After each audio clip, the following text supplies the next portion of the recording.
Welcome to today's 5-minute Bible study in the book of Hebrews. We're still looking at Hebrews chapter 7. Today we're especially focusing on verse 3. Now in yesterday's session we looked at verses 1 through 3 of chapter 7, which is talking again about Melchizedek.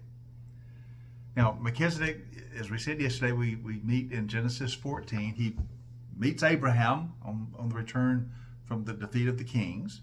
And Melchizedek, who we're told is a priest of the Most High God, blesses Abraham.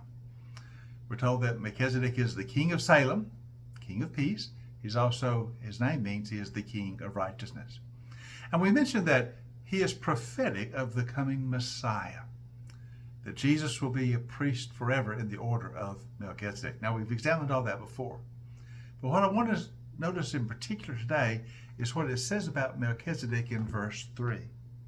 It says, without father or mother, without genealogy, without beginning of days or end of life, resembling the Son of God, he remains a priest forever. Now, when we read these words, we're immediately asking ourselves the question, what exactly is this telling us? Without genealogy, without beginning of days, without end of life? What does that mean? Is this metaphorical speech? You remember I told you yesterday that Melchizedek just appears on the scene. He's not introduced. He just suddenly appears in chapter 14 of Genesis, and then he's gone. We just see him for this one brief moment. Nothing is told us about his ancestry, his genealogy, the beginning of his life, the end of his life. So is the author of Hebrews using this sort of as a metaphor, saying, we don't know any of that. This is a prophetic metaphor of the eternal priesthood of the coming Messiah. That may be exactly it. Or it could be, and this is a possibility, that Melchizedek himself is a pre-incarnate appearance of the Son of God in the Old Testament. There are a few times in the Old Testament where we find Jesus, the Son of God, with a pre-incarnate appearance. One of the most notable of those would be in the book of Daniel, when the three Hebrew youths, Shadrach, Meshach, and Abednego, are thrown into the fiery furnace. You recall that. And then when Nebuchadnezzar looks into the furnace, he says, hey, we threw 3 men in there, but I see 4 walking around, and one is like a son of God.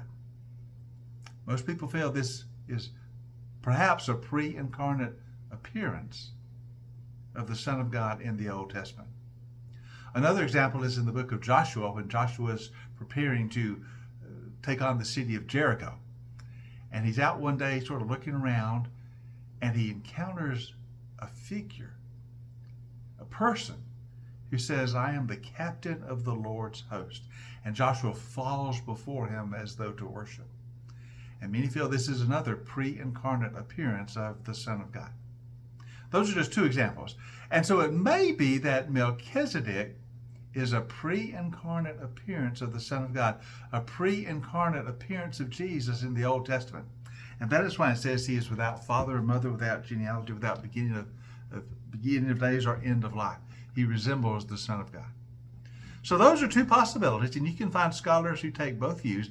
Yes, this is a pre-incarnate appearance of the Son of God, or it's just a metaphor of the life of Melchizedek. Since we don't know his genealogy, he's not told us, that is sort of a prophetic metaphor of the fact that when the Messiah comes, he will be eternal. He steps into humanity at a certain point of time, but the Son of God himself is eternal without beginning and without end because he is God. So whichever of the 2 you take, and both interpretations are valid, we do know that Melchizedek points us to Jesus. He points us to the coming of the Messiah, till one day Jesus will come, who will be our high priest forever. God come among us that he might save us and provide eternal salvation for us. Hope you join us tomorrow as we continue our 5-minute Bible study in the book of Hebrews. We'll continue looking at Hebrews chapter 7.